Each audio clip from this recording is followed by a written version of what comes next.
Eh, si alguien viene recién llegando, hace poco está en la iglesia, se va a preguntar de qué se trata esto. ¿Qué enredado esto de la comida? Qué complicados son los cristianos, los evangélicos que andan discutiendo sobre qué comen y qué no comen. ¿Qué aplicación práctica tiene para nosotros este pasaje de hoy? Así es que lo primero que hay que tener en cuenta, recordar, es de qué está hablando Pablo y a quién le está hablando Pablo en este pasaje de la carta a los romanos. Pablo le está hablando a una iglesia joven, una iglesia que se había constituido hace poco tiempo, en los inicios del cristianismo en Roma, y que estaba compuesta por gente de distinto tipo, por judíos, judíos que habían creído en Jesús, y también por gente no judía, romanos, griegos o de otras naciones que podían andar por ahí y que creían en Jesús y se unían a la iglesia. Entonces, ya teníamos el primer problema porque los judíos no comen carne de chancho, mientras que los que no son judíos no tienen problema en comer un choripán, en comer completos, en comer sus chuletas al sartén. Pero además de eso, nos explicaba el pastor Nico el domingo pasado que en ese tiempo la gente no conseguía la carne yendo a la carnicería de la esquina, eh, como lo hacemos nosotros acá en Chile, o como lo hacíamos antes cuando uno entraba a la carnicería, pero tenía esa entrada con tiritas de plástico para que no entraran las moscas. Ahora quedan pocas de esas carnicerías, pero uno puede ir al supermercado a comprar carne o, a riesgo de que me censuren, puede ir donde su vecina más rica, Doña Carne, a la carnicería Doña Carne, a buscar la carne. En los tiempos del inicio de la iglesia, eh, mucha de la carne que se vendía en el mercado era carne que provenía de sacrificios que se hacían a los ídolos, que se hacían a los falsos dioses que tenían los romanos, que tenían los griegos, que existían en el mundo antiguo. Entonces, ¿qué es lo que pasaba? Que algunos cristianos tenían miedo de comer carne que compraran en el mercado porque pensaban que esa carne podría haber sido ofrecida a un ídolo.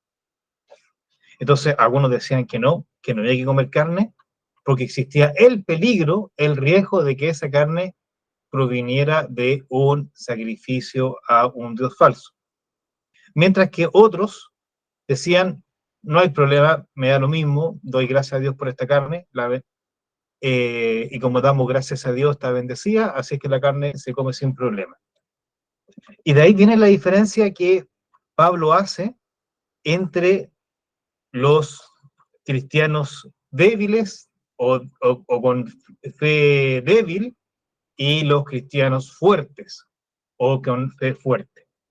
Acá, contrariamente a lo que podamos pensar en un primer momento, el débil no es el que se abstiene, el que no se resiste a comer, sino que todo lo contrario. El débil es el que tiene miedo de comer, mientras que el fuerte es el que tiene su fe suficientemente fuerte como para comer de cualquier cosa que vendan en el mercado, sin importarle si es que eso haya sido o no haya sido ofrecido a los ídolos, porque él no participó en ese sacrificio, a él no le conta que haya sido ofrecido a los ídolos, y por si acaso él ora, él da gracias a Dios por la carne, y se la come ahí en un buen asado. Entonces el débil es el que no se atreve a comer, y el fuerte en la fe es el que sí se atreve a comer. Y Pablo, a lo que anima a los romanos es a no transformar estos distintos pensamientos que existían en torno a la comida en un motivo de conflicto en un motivo de división al punto de que algunas personas decidieran irse de la iglesia. ¿Qué es lo que busca Pablo? Y está ahí en el versículo 19. Lo que busca es que los cristianos de Roma siguieran las prácticas que contribuyeran a vivir en paz y a edificarse mutuamente, a servirse mutuamente, evitando que a lo mejor llegara alguien nuevo a la iglesia y se diera cuenta que esta gente que dice adorar al único Dios verdadero realmente come carne que podría haber sido ofrecida a los ídolos y se escandalice, se asuste, por eso se forma una mala opinión de la iglesia y finalmente decida irse. Entonces Pablo dice, ¿sabes qué? Qué bueno que tú tienes una fe suficientemente fuerte como para poder comer carne, como para poder tomar vino, como para poder comer cualquier cosa y disfrutarlo dándole gracias a Dios. Qué bueno, te felicito. Pero que esa fortaleza que tienes tú, esa capacidad, no sea el motivo para que otro cristiano, otra persona que llegue a la iglesia, se sienta ofendido, se asuste, se escandalice y decida irse. Por eso dice ahí el 15 que si por la comida de tu hermano, por si tu comida tu hermano es contristado o se entristece, ya no andas según el amor. Entonces, ¿qué es lo que pasaba en la iglesia de Roma? Que algunos se jactaban de tener una fe fuerte y menospreciaban a los que no eran capaces de comer cualquier cosa.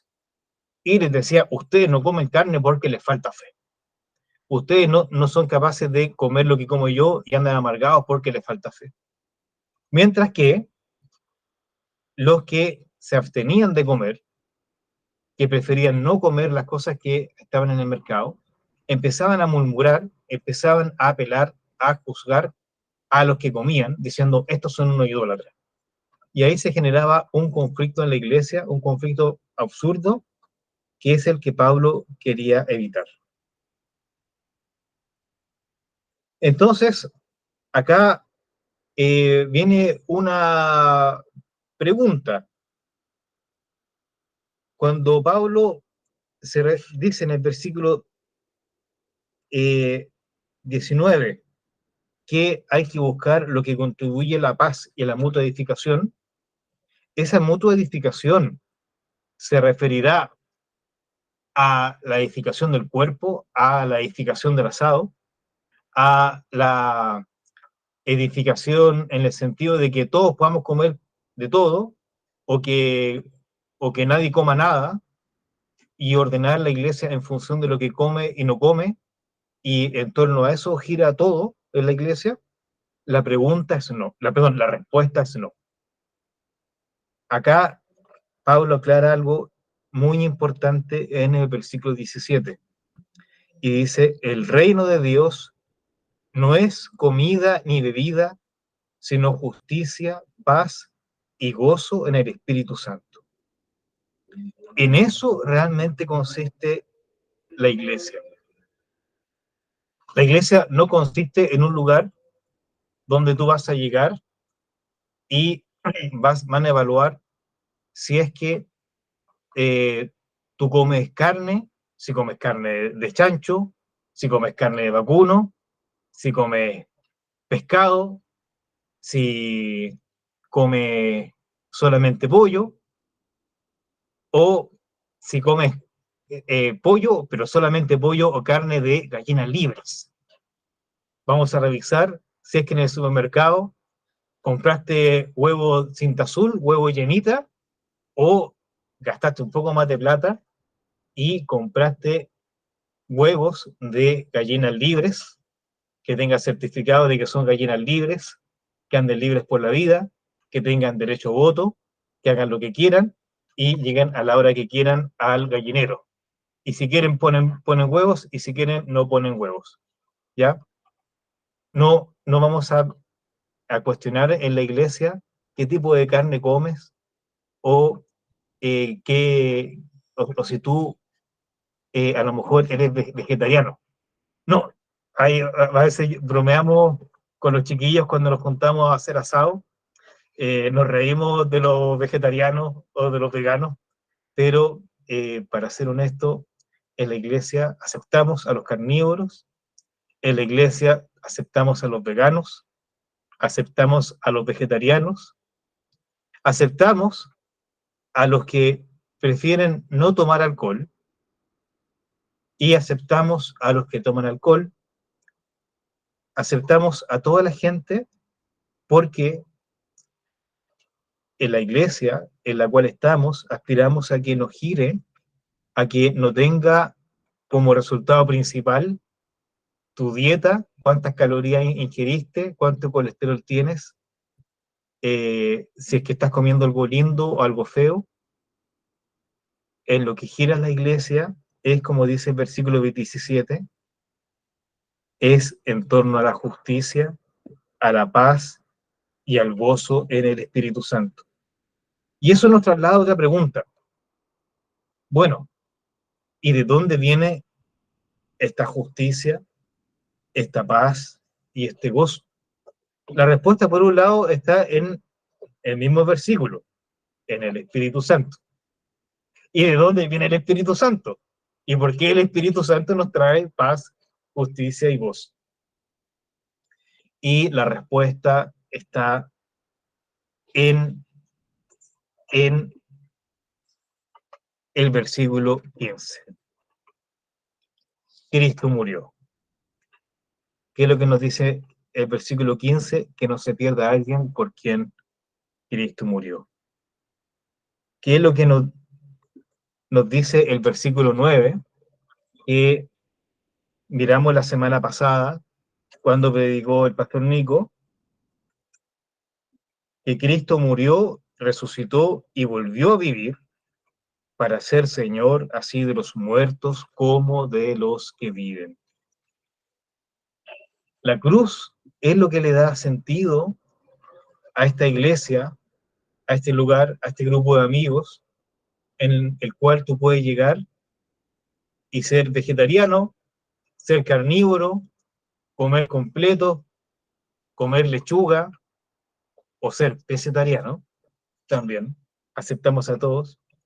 La cruz de Cristo, el sacrificio que Jesús hizo en la cruz, es lo que le da sentido a este grupo humano, porque estas cositas tan interesantes que al final es lo que buscamos, aunque no lo reconozcamos, esta paz, este gozo, viene solamente del hecho de conocer a aquel que murió en la cruz por nosotros.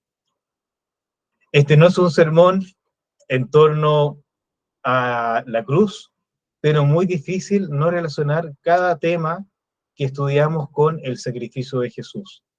La Biblia enseña que cuando Cristo muere en la cruz, Él lo que hace es saciar la ira de Dios. Él lo que hace es recibir el castigo que nosotros merecíamos recibir, a cambio de que la ira de Dios no se descargue sobre nosotros. La ira de Dios fue recibida por Jesús, el único justo, el único que no cometió pecado, y con eso Jesús consigue el perdón para siempre por todos nuestros pecados.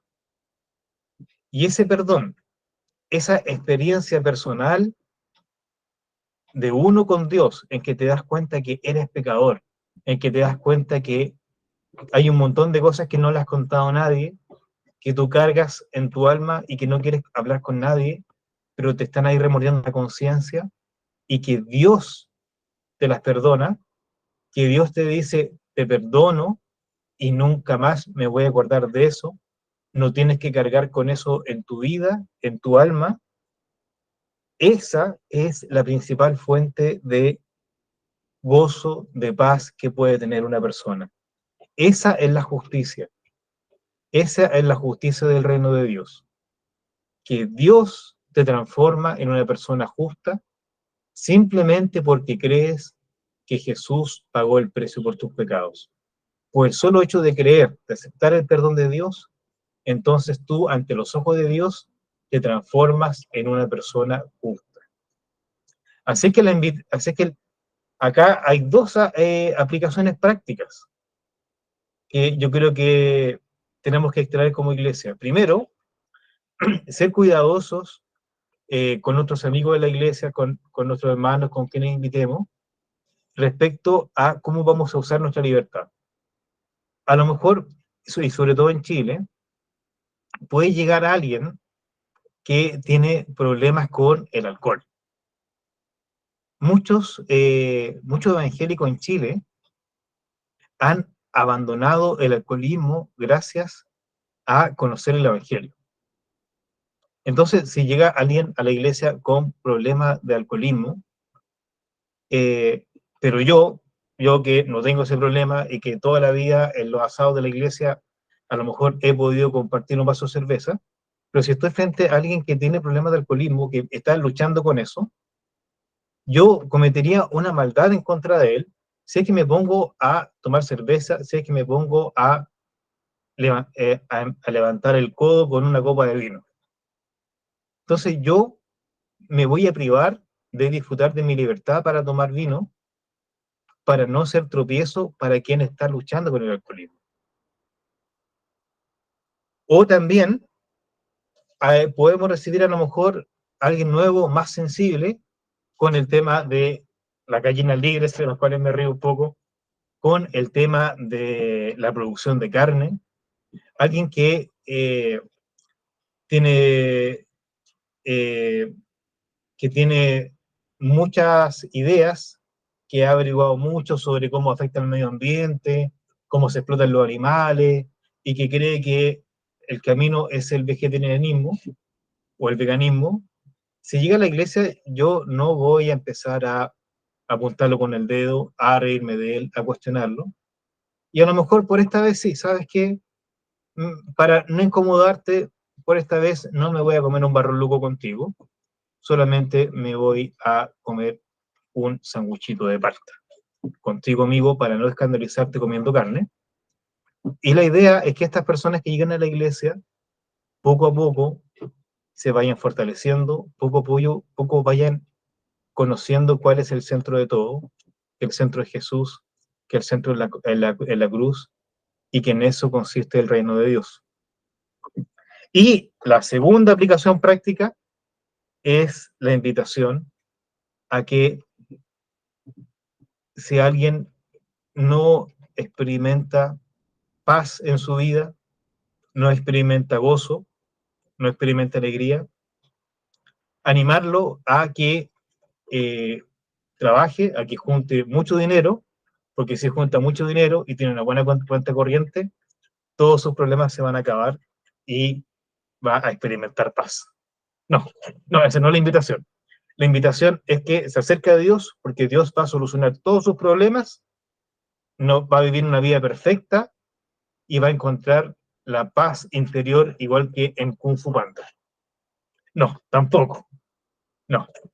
La invitación es a conocer la cruz, a conocer el perdón de Dios.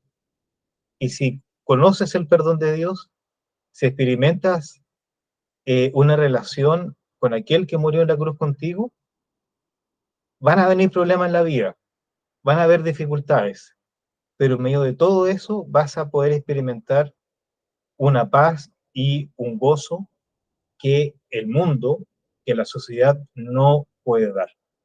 Eso, amigos, es el sermón de hoy, un poco distinto por Zoom, pero espero que les haya edificado. Así que vamos a terminar orando y después le doy el paso al Gustavo.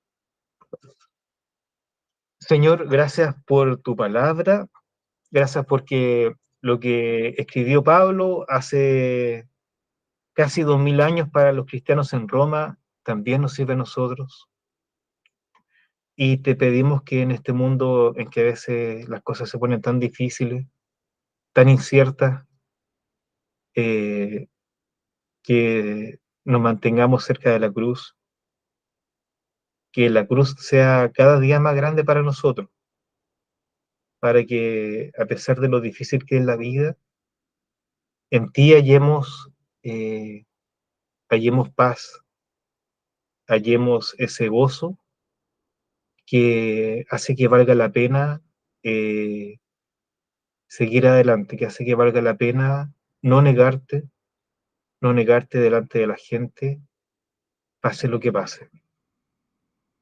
Y pedimos que la iglesia sea un lugar donde todos los que lleguen, con todas sus creencias sobre lo que hay que comer, lo que hay que beber, eh, puedan sentirse bienvenidos y puedan llegar a conocerte. Lo pedimos en el nombre de Jesús. Amén.